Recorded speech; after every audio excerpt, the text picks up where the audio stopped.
Tonight, a significant hydrogen project set to integrate with Port Pirie's Near Star smelter. And the member for Narungga calls for more COVID testing sites in his electorate. From our 7 Spencer Gulf studios, your nightly news with Ruby Kamane begins now. Good evening.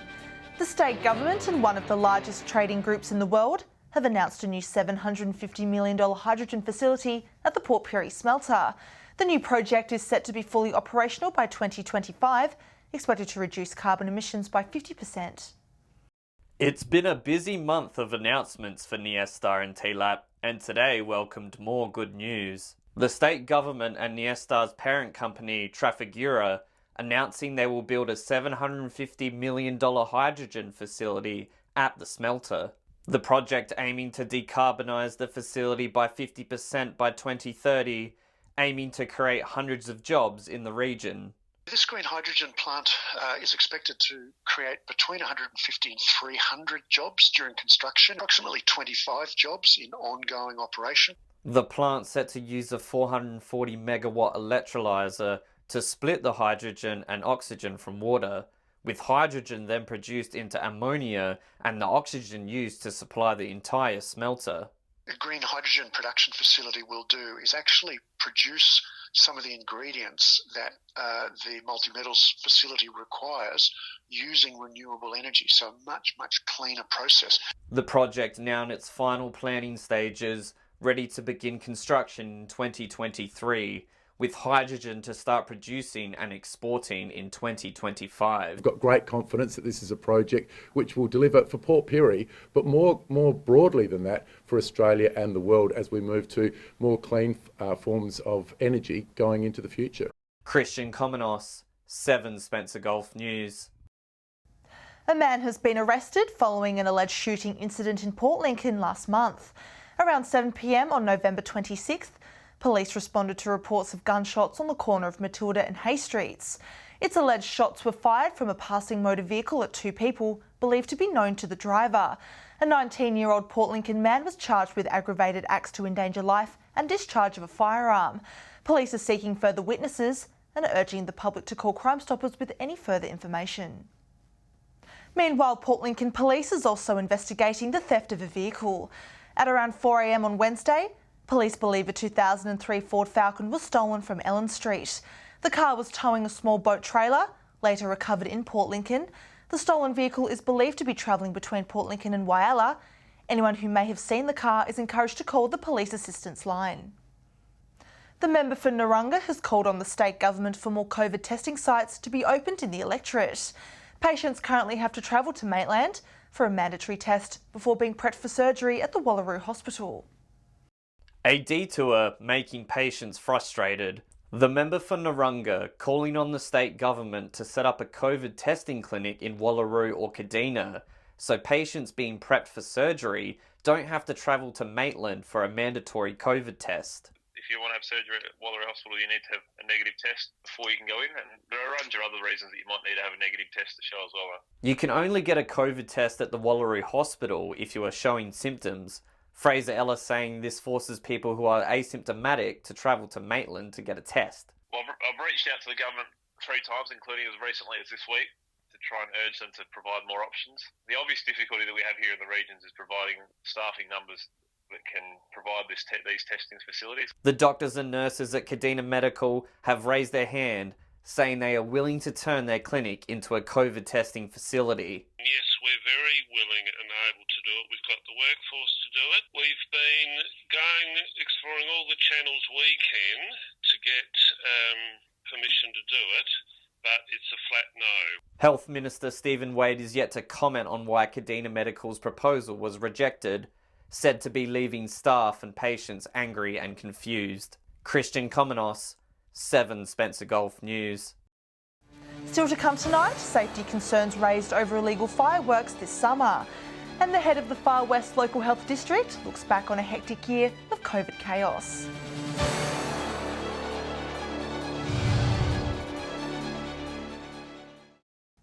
Welcome back. Authorities say illegal fireworks are not the way to celebrate this festive season, with steep consequences for those who engage in risky behaviour. The pyrotechnic devices, said to often result in injuries and property fires that divert emergency services from other tasks. Fears ignited over the use of illegal fireworks. With many community displays cancelled over the Christmas and New Year's period, there are concerns that locals will set off their own pyrotechnics this year. Local authorities advising against this, with home fireworks previously causing severe injury, property damage and fast-spreading grass fires. When we come into fire season, obviously the risk is elevated because we know that the grasses and all the vegetation around is quite dry. There's a lot of wind and you only need one spark to go and ignite some bushery around the place or shrubs and then we can have a major catastrophe in our town. The RSPCA also warning residents to take necessary action to protect their animals that may be frightened by fireworks. We've had our rescue officers called to attend to dogs that have impaled themselves on fences. We've had lots of animals that have been hit by cars because they have fled the sound of fireworks. Saying to take particular notice of pets' whereabouts on New Year's Eve and to prevent them from acting erratically, keep them inside with the curtains drawn. And it's also frightening not only for the animals but the elderly and the young children that are used to that banging sound. So I do caution people, please reconsider if you are going to let fireworks off in the town. Authorities warn not to risk it with fines of up to $5,000. Edward McCarroll, 7 Spencer Gulf News. And with bushfire season rapidly approaching, emergency services are urging locals to start putting plans in place. Concerns already raised within the community, but fire crews remain confident they are well equipped for the long season ahead. Preparation, the key to staying safe this bushfire season. Port Lincoln Fire Service urging people to act now before it's too late. But it is definitely the time of year to make sure that you're prepared, have a plan, and if you do have a plan, review it at this time of the year to ensure that you're ready to go for when the hot weather does come. MFS Commander Michael Shepherd saying now is the time to look out for one another as people prepare for the warmer weather. It's important that you do check on your neighbour and other people in your local street to ensure that they have the capacity to clear their properties. Despite the last few months seeing record amounts of rainfall, CFS officer Dyson Tavner saying people can't afford to become complacent. Yeah, there is a bit of a delay and people will notice that, and that's why we're trying to say don't be complacent, understand that the hot weather will come soon and that you need to be prepared. We have got a lot more fine fuel growth, so grass growth, because of that rain.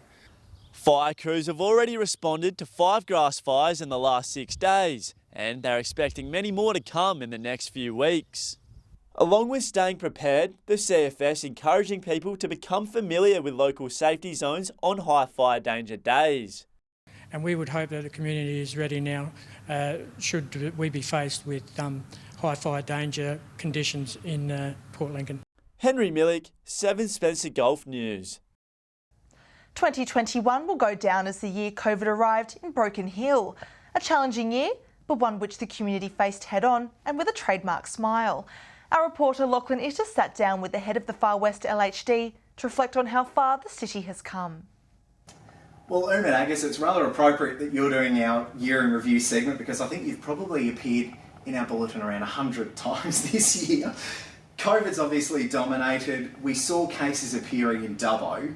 It was very clear at the time that you guys were bracing for cases. What was it like behind the scenes back in August? We knew it was going to be a matter of time. We just couldn't predict when that would be.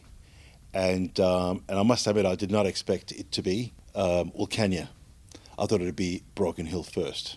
You would expect that, it would build up slowly. You would get a case, you've got 3, 5, 10, and that gives you often breathing space to actually just develop your next step if need be. But we had close contact within the range of 200 to 500. That's about 75% of town. On Whyalla, a lot's been said, good, bad, otherwise. What were the learnings? What did we take away from it?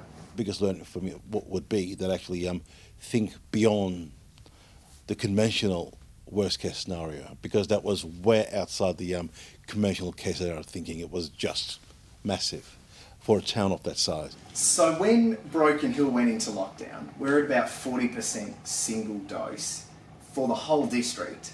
We're now sitting here 95% double dose for Broken Hill and unincorporated. That surely exceeds expectations. Internationally, we're ahead of the game as a state. So I think that's the kudos really is to the community and to all our, staff. Managing that customary Far West smile every time somebody, had a jab or even when we're having difficult days, people still would come to me and say, "What's wrong with your staff? They're still smiling." In fact, you're one of them. And that's a great thing. I think and that's because, the connection. I think people have a trust in their health service. I think that, and our clinicians are so connected with our community, that trust goes a long way. Well, it'd certainly be remiss of me on behalf of the community not to say thank you to you, to your team, to the Aboriginal health services that have been involved, and indeed to all of our emergency services that have dealt with COVID over the last 6 months in particular. Umit, Merry Christmas. Thanks for joining us. Thank you, Lachlan, and I want to especially thank you and your colleagues. Without your presence, we would not have been able to take the message out there and get the level of engagement and cooperation from the community. So thank you. Stay with us after the break. Rainy weather results in a drop in parvovirus in Whyalla, and pops of green start to appear throughout Port Augusta's CBD.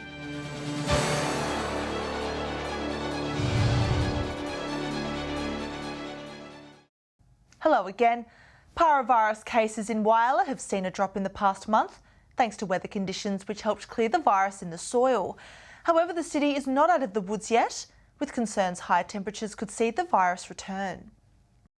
It's a small reprieve for all canines big and small across Whyalla. Local vets reporting to the RSPCA the number of parvovirus cases over the past few weeks has fallen. One of the vets who is near the Whyalla Stewart cluster was getting 2 to 8 cases to him every day, and he hasn't had a single case this month. A number of factors has helped drive this down, including the large amount of rainfall in the city last month. Parvovirus can stay in the soil for up to 1 year, in combination with other factors such as high temperatures. But the RSPCA is concerned the virus will flare up again in Whyalla during hot spells. Every year, Whyalla has parvovirus outbreaks, and until the vaccination levels are raised, this will continue. To help lower case numbers in the Spencer Gulf, the RSPCA and the Whyalla City Council held a vaccination drive in October. Close to 200 in Whyalla Stewart were vaccinated free of charge. During the height of this latest outbreak in Whyalla, we did do a vaccination drive in the Whyalla Stewart cluster area, and we had a vet assisted by local council officers going door to door. Symptoms of parvovirus include vomiting, fever and lethargy in dogs. Mark Zeta, 7 Spencer Gulf News. A mammoth task is underway in Broken Hill, with teams working to clear an invasive weed growing in the regeneration area. Council and local land services teaming up to take down giant reeds growing near the airport. Multiple rounds of herbicides are being applied to the plants, both to its reeds and extensive root system. Basically, they just replace native plants. This stuff here actually became a harbour for feral pigs. It was stopping the flow of water down through this streamline here. The plant material will be chip-barked and buried to prevent further seeding. Port Augusta City Council is advising community members tree planting works are being undertaken this week. The sites of the new trees spanning across several of the city's CBD streets. Port Augusta Council bringing out their green thumbs. This week, multiple landscaping staff have been excavating and planting trees across the city. This is part of the beautification process for Port Augusta. I think it's a great opportunity to get some greenery around our area for our environment and assist with our new clean green environment we've got now with renewable energy. The trees planted along Young Street, Marriott Street, Mackay Street and Gibson Street. Many of these roads have recently been resurfaced, with multiple spaces left vacant for incoming trees.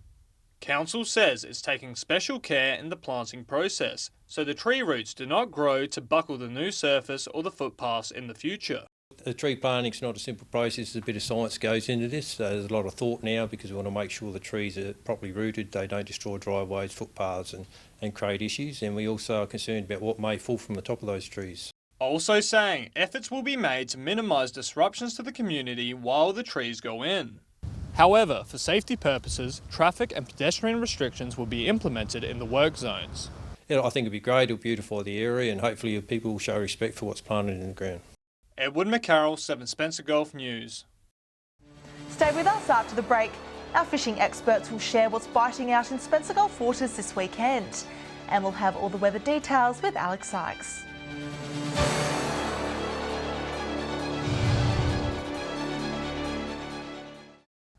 Welcome back. There's only more than a week left until this year's Whyalla Digital Christmas pageant is revealed to the public. More organisations have come on board for this year's edition of the festive celebration, despite the absence of a physical event. It's the lead up to Christmas and Whyalla is merry with chime. The council almost ready to launch its digital pageant nearing its prime. We've actually had more submissions this year than last. We weren't sure how it would go if people sort of, did it last year and forgot about it this year. We've got a few people that have submitted that did it last year. Organisations submitting videos with glee, like a child on Christmas Day seeing presents under the tree. Unfortunately, this year there's no physical event, but the council still happy with the festive content. Obviously, we'd all much prefer to have a physical pageant, but the digital pageant is the next best thing. So we encourage everyone, gather around your smart TV, get your family and friends together. The city's residents can visit online on the night of December 18, the launch date, its time. Close to 50 participants taking part in festivities. More so than last year, it's an increase in activities. We've had a fantastic response to the digital pageant again this year. So we've got nearly 50 submissions, so that's fantastic. We've got school groups, community groups, sporting clubs, businesses. It's a really good mix. If you miss out on Saturday, there's never a worry. The video can be replayed on YouTube, so you won't be sorry. Mark Zita, 7 Spencer Golf News. With many parts of our region set for some sun and calm conditions this weekend, let's hear from our fishing experts on what to expect out on the waters. Welcome another week around the Gulf Fishing Tips from Port Pirie. It's just been fantastic news. I had a conversation yesterday with a guy that had been out just in the Port Pirie area, got his 36 crabs. While the crabs are there, we also have yellowfin whiting starting to head up on some of the patches. Now, we've talked to you over the past about going to the Oval at Port Davis, and also if you go around the 3rd to 4th Creek area, just try and get up on the sandy banks and just wait for them to run off. And our big kingfish that were in the harbour system have gone very, very quiet, but they are over at Lowly. So, well, that's all we've got this week. We'll see you next week. G'day and welcome to this week's Fishing Tips from Port Augusta at Jewel of the North. Well, the crabs are on the bite now, so it's good to start stocking up on them for Christmas. There's some silver whiting out in the middle banks like you'd expect this time of year, and also on these big high tides in the morning down on the front of the shacks there, and also up around the Port Patterson. If you do get a nice calm night, go out and try for some garfish on the dab. They've been getting a few of those. The squid have all but gone, but there's some salmon around, and those salmon seem to be attracting some kingfish in around the old powerhouse area and also up around the top of the Gulf. That's all we have from the Jewel of the North. Hi, Whyallah's fishing tips this week. Land-based from Whyalla, the local jetty, still holding a few nice squid. Best times to try for those have been sun up and sun down. There's been a few silver whiting caught from the local foreshore, a little bit further south towards Cowlard's Landing. Some nice yellowtail kingfish still holding up for the land-based fishers down towards the old Kingfish Harbour and Fitzgerald Bay. For the boaties, a few King George whiting down towards the Mount Young grounds and some nice garfish. There's also a few nice local crabs starting to move in that area as well. G'day and welcome to Fishing Tips in Port Lincoln. Well, there's been a fair bit of land-based activity around Lincoln lately, which has been good. There's been some nice King George whiting and a few silver trevally caught off of the main wharf. And around at the Curtin Point jetty, there's been some good squid, especially early in the day and late in the day. We've had some good reports of whiting from up at Louth Bay and also over towards Coffins. The Farm Beach grounds are continuing to produce whiting and a few good-sized garfish. Out wide of Sir Isaac's, there have been some nice red snapper and a few Samson fish caught out that way. Well, that's all for Fishing Tips. Wishing everyone a safe and happy Christmas and safe boating and fishing over the summer period. We'll see you again with more tips next year. Time now to take a look at what's happening in the weather. Here's Alex Sykes.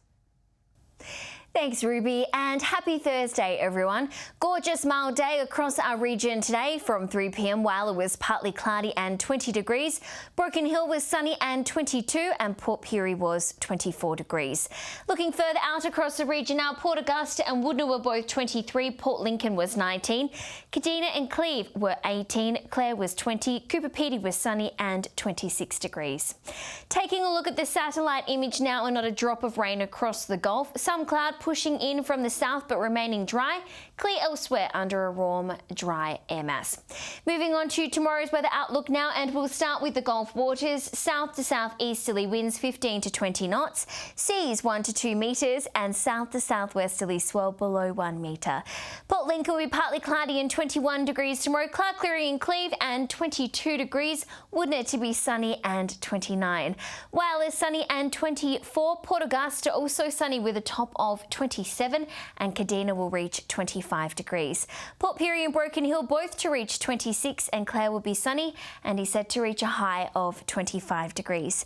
Taking a look at the weekend weather forecast now. On to Saturday, sunny conditions, Woodna with a high of 35, 29 degrees in Whyalla and Broken Hill, Port Augusta 33, mostly sunny in Port Lincoln and 24 degrees. Heating up even more on Sunday, Cooper Pedy and Woodna to top 39, 38 in Port Augusta, Port Lincoln will be partly cloudy and reach 32, and Port Pirie 37 degrees. A look at next week now, and things will cool down by Monday. Port Augusta and Woodna will be partly cloudy and 27, Port Pirie, Kadina and Adelaide to reach 25, and a high of 38 degrees in Broken Hill. Let's hope the beautiful weather stays till Christmas, Ruby, and it's not long now. That's all from me. See you soon.